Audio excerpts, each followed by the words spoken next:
So we give you the diet to follow, and you're trying to figure out another way to lose weight. So what is your objective coming here? What do you want us to do? We're going to see if you can get some changes made on your eating habit. And if you do that, I'll work with you. Okay. But if you're not able to lose weight, then not much we can. Decided to follow with physical therapy to help you start getting out of your chair. And you didn't do that. And you were supposed to lose 40 pounds over the last month. But insane. It's a whole different level when you're roasting someone with facts, especially about their weight. You don't even need to exaggerate. Just lay it out and watch the realization hit them like the extra servings they keep pretending don't count. Similarly, Dardanelle is no stranger to giving his patients a brutal opinion about their eating habits and lifestyle. Depression, there's no way your body is going to be able to sustain your weight for much longer at all. You need to fully understand how close to death you are right now. Rena and Lee both weigh 249 kilos and are dealing with some serious health issues because of it. Rena has diabetes and takes a lot of insulin to manage her blood sugar. Rena also has health problems and needs oxygen to help her breathe. Girl needs 22% oxygen. Basically, their weight is causing major struggles for both of them, making it really tough to stay healthy and feel good. They definitely need some support to tackle these challenges. Can't tackle immovable objects. You are in a very bad place. You realize that? Yes, sir. The reality is you have been enabling each other for years. And Lee, you're almost completely immobile now. This is a tough talk for Lee about his health. He's got some serious issues like high blood pressure, sleep apnea, gout, high cholesterol, and depression, everything just like his plate. The doctor warns him that his body can't handle the weight for much longer and that he's really close to being in big. That statement has less weight than them trouble. He also says that both he and Rena are in bad shape and asks if they even get how serious it is. It's a clear message that Lee needs to step up, literally step up, and make some changes for his health. Lee and Renee's bodies are starting to completely fail. So my biggest concern is whether they can stop enabling each other in time to make a significant difference before it's too late. So are you both here to tell me that you're ready to make the change you need to turn your life around? Oh, yeah. Doctor tells Lee that he and Rena have been enabling each other's unhealthy habits for ages. He states Lee is almost in a wheelchair and can barely even stand up. Lee replies that he can walk a little with canes, thinking that counts as being active. Dr. Causley points out that it's really delusional. This back and forth, a very slow back and forth, shows how Lee isn't fully grasping. He'd only grasp those smoothie straws, how serious his health issues are. He started playing video games that require us to get active. Honest. At first, I could only do it for a few minutes. But now we're playing whole games and getting competitive. Yes. The massive couple feel like coming home is like trying to kick off, not the football kickoff, a whole new life. Their old routine was all about food, keeping McDonald's in business, even messing with their sleep. Now they're wondering how to change things up, but they're frustrated because they haven't really made much progress yet. It's tough for them to break those old and heavy habits and move toward a healthier lifestyle. I ate just before I answer had the that question, surgery. okay? Then You're we're not asking talking me about questions and I don't understand them more than you understand. that. What are you talking about? You're choosing to eat and you think it's okay? No, I don't think it's okay at all. So what is going on? I guess I'm not eating the right things. I mean, We gave you the instruction that you need to follow, and you're not Yeah. following. You play your cards right until you got the surgery. And now you're playing this kind of game, and you think that's okay? How? Lee's having a tough time with his eating habits and weight loss. He admits he might be eating the wrong things, not might he is, and points out that even after his gastric bypass surgery, he still isn't losing weight because he keeps finding more, even though he eats way less than he used to. The doctor asked him if he thinks it's okay to overeat a little late for that question, and they both agree it's not. Overall, they're both confused and trying to figure out why Lee isn't seeing the results he wants despite all his efforts. good. I can't hardly pee. Really? I mean, I don't know what, I mean, What do you mean you don't know? And you Yeah. think that you're not eating and you're getting I don't want to fat. get malnourished either. Do you look like you're malnourished? you overeating, and whatever you're overeating, you're throwing up. It means the surgery is working to hold you back when you make bad choices. And it's the only reason that you didn't gain 100 pounds these past. Lee's opening up about his struggles after surgery, feeling really frustrated because he can't keep food down. Of course, he wants to keep it down, and ends up vomiting a lot. He explains that his surgery makes it hard to eat much. That is still food for 4 people. The doctor points out that the vomiting is just part of the deal after the surgery. Lee says he feels like his body is holding on to a lot of liquid and ocean, and that he's even having trouble peeing, which shows he's pretty uncomfortable. When the doctor asks him about it, Lee doesn't really know what to say. Then the doctor questions Lee's eating habits, and Lee worries about being malnourished. The doctor bluntly asks, "Do you look malnourished?" Damn. 8 years ago. Didn't work for you, huh? It didn't, no. And so now, most likely, another weight loss surgery is going to be another failure for you. So what do you want another weight loss surgery for if nothing is going to change? I was just hoping for a second chance, I guess. Yeah, but you didn't deal with the issues that were driving you to eat. And from what you're telling me... The doctor looks at Lindsay's medical record and sees he had stomach surgery 8 years ago. Lindsay admits it didn't work out. Lindsay 1, surgery 0. So the doctor points out that another surgery probably won't help either. The doctor asks why Lindsay wants to go through with surgery again. Come on, doc, she's too big to be accountable. She's uncountable if it's not likely to change anything. Lindsay replies that he was just hoping for a second chance to improve his situation. This whole exchange shows Lindsay's frustration with his past and his desire for a fresh start. The only thing fresh is the food, even if the doctor is doubtful. Whatever, whenever you felt like it.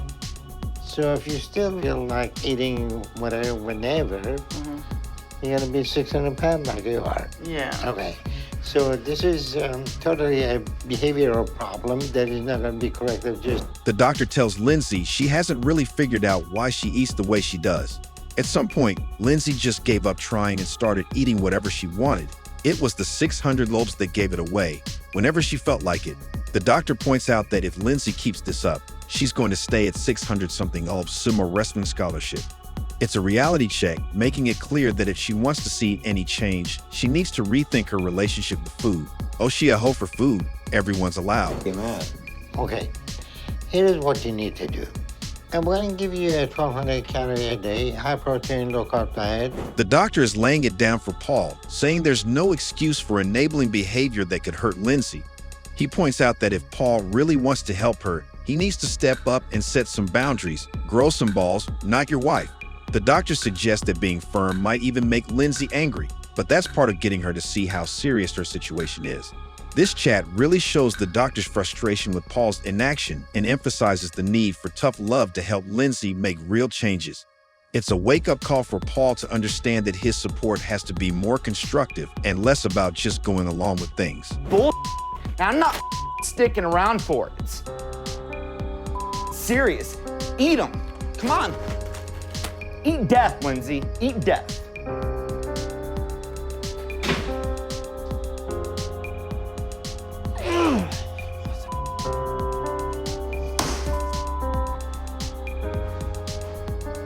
Paul doesn't get how hard this is for me. In this intense moment, Paul confronts Lindsay, clearly frustrated. He holds up bags filled with unhealthy food and warns her that this stuff could literally kill her, stressing just how serious it is. He is blunt and he's not holding back, saying he won't just sit by and watch her hurt herself. When he tells her to eat them up, it's dripping with sarcasm, pointing out how bad her choices are. Paul basically tells Lindsay to eat shit or die. It's a wake-up call for her to face the reality of what she's doing. Not interested in playing any more games. So when you think you're ready to show me your progress, you can call and set up your appointment because I'm not scheduling one for you right now. Okay. And so here's how this is gonna work. You ready for it? For every month that passes from here, I want you to have lost at least 35 pounds. Okay. So a little... The doctor really lays it out for Lindsay. He asks if she's gonna keep eating herself to death or if she's actually ready to change her eating habits. Lindsay says she wants to change. The doctor calls her out, saying it's about time she starts taking it seriously. He's obviously frustrated and tells her this is her last shot to make a real change. He makes it clear that if she doesn't stick to the diet, there's no point in coming back because he's over this game. It's tough love, pushing Lindsay to step up and get serious about her health. Otherwise, she'll need a passport just to roll over. So you want to explain to me how this happened?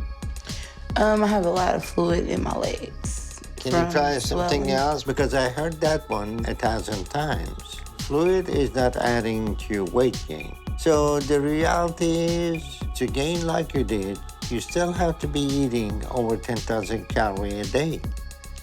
You're not realizing that? I did not realize that. You're still eating whatever you want, whenever you... Schenee is worried about the fluid in her legs and her weight gain. The doctor tries to reassure her, saying that fluid isn't what's making her gain weight and that you need to eat a ton, like over 10,000 calories a day, to really put on pounds. She eats for 10 people. Schenee feels frustrated and held down since she's heard stuff like this before. The doctor suggests that her eating habits might play a role. Basically, the huge tub of lard is confused and the doctor is trying to talk sense to her. You may not even make it to 30. You're not even trying. Did you even reduce a single thing in your diet? I cut pork out and I started eating crab meat and shrimp. I'm not sure what you're trying to tell me. I'm trying to choose better foods. Okay, and you made the good choices, don't you think? Got to show on the scale? Yes, sir. And is shown on the scale? The doctor hits Schenee with a serious warning about her health. Not being able to shower should have been enough, saying she might not make it to 30. She barely made it to the door if she doesn't change her ways. The doctor asks if she's really trying with her diet. Schenee mentions she's stopped eating pork and switched to crab and shrimp. The doctor then has to challenge her, asking if those changes are showing up on the scale. Schenee seems confused, not getting why her efforts aren't reflected in her weight. The denial is as heavy as her. Schenee struggles to see, how could you miss something that big, how her food choices connect to her health, while the doctor is pushing her to take it seriously. And Freddie. what about Freddie? That belongs to Freddie. Schenee, the lying need to stop now. Okay, Schenee? Here's the situation. Okay. For 4 months, I have seen you from day one. You haven't lost any weight. Plus, the hospital staff not only seen you eating pizza, but burgers, and then you're smart enough not to throw it to your own trash, throw it to somebody else's trash. It was me that ate it. She didn't eat any of that. You both need to stop lying. The doctor catches Schenee lying about her eating habits. He then brings out the pizza box that was snuck in. Freddie claims to eat, but there is already a massive culprit, and his staff has seen her eating pizza and hamburgers too. A new meeting to can't keep her mouth shut. The doctor points out that she's been sneaky, throwing her food in someone else's trash instead of her own. Schenee claims she didn't eat it, but the doctor is frustrated and tells them both to stop lying. It's a tense moment as the doctor pushes Schenee to be honest about her diet and its effects on her health. The trash can was more honest about her health. No food or go to the kitchen? I No? try to stay out of there because So- I know I'm So gonna who's see bringing it to you? my husband. Okay, so your husband is your enabler, feeding you, and you eat whatever, whenever. So what's wrong with that picture? A whole lot. I need you all to understand how important it is that you get your weight going in the right direction now before. The conversation between the doctor and Schenee gets pretty tense about food and weight. Schenee mentions that her husband brings her meals, and the doctor calls it enabling.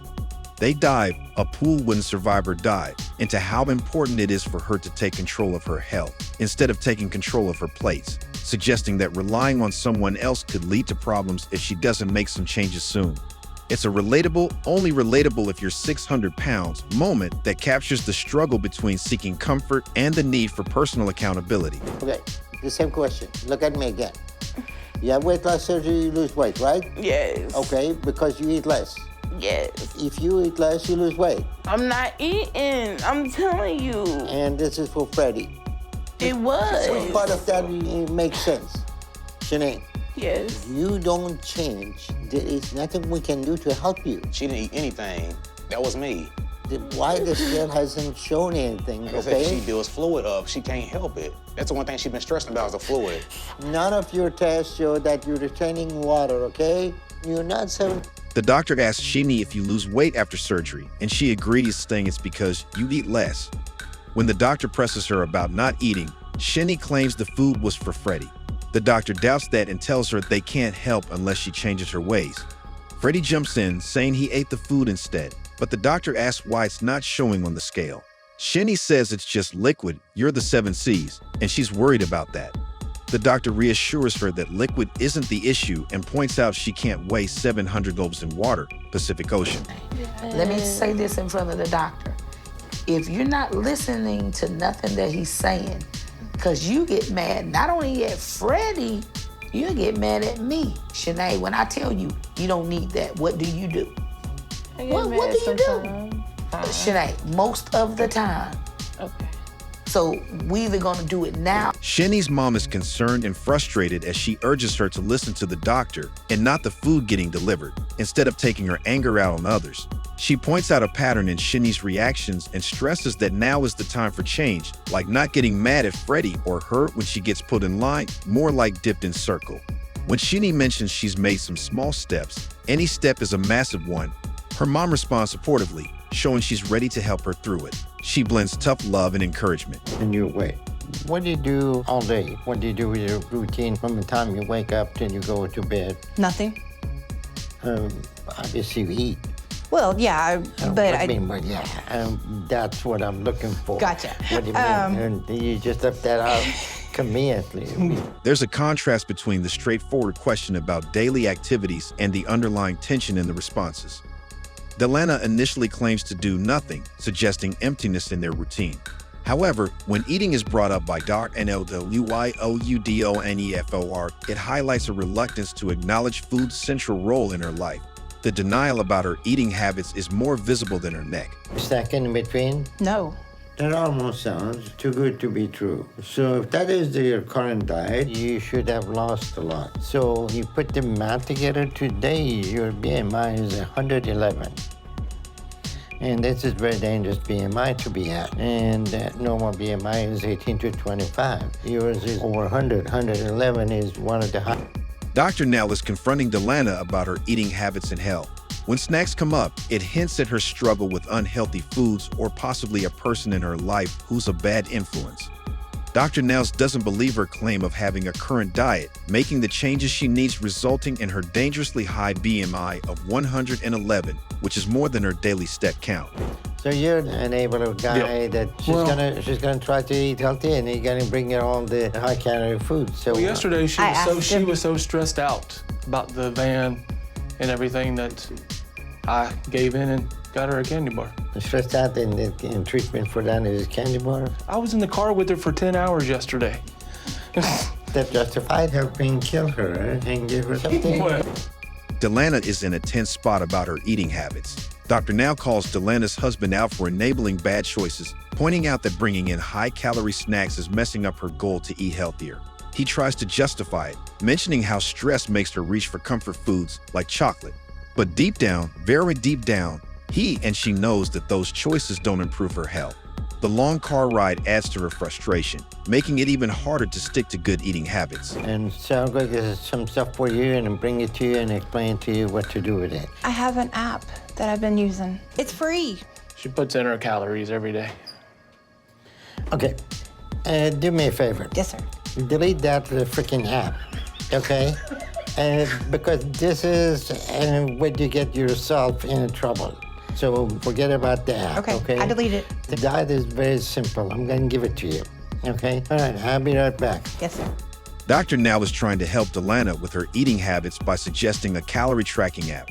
He shoots down the one she is using, saying it's more of a hassle than a help. The vibe is pretty urgent, with Dr. Now wanting to keep things simple and effective. He promises to come back with better food options and resources, showing that hands-on support might work better than relying on an app. We don't need the weight of wrong information. Things are heavy as it is. Delana may be a really tough challenge because right at the start, she's telling me that she has made healthy changes and she's eating better. But when pushed about her choices more specifically, it is clear that's not the case. So she convinces herself that she's trying to do better and she's improving her habits, but she's not doing nearly as well. Delana is struggling to see her eating habits for what they really are. She often lies or hides details about her food intake, which makes it hard for her to get help and make real changes. To move forward, she needs to have a look in a huge mirror and face some tough truths about her lifestyle. A reality check and menu check is crucial for her to understand her situation better and motivate herself to adopt healthier habits. I proportioned. This portion control? Yeah. And hopefully eating only 2 or 3 times a day, right? Yes. And he's not trying to bring you some food to let you know that he loves you, right? No. All right, so you think you can continue with this? Yes. Well, I'm proud of your progress. Delana has made great progress in her health journey by sticking to her doctor's meal plan. By controlling her portions and choosing healthier foods, she's lost weight, look around, she'll find it, and changed her lifestyle. Her husband's support has been crucial as he no longer encourages her old habits. Dr. now is happy with her dedication, and because of her hard work, she's now approved for surgery. What happy ending? Speaking of happy endings, go hit that like button and subscribe to our channel.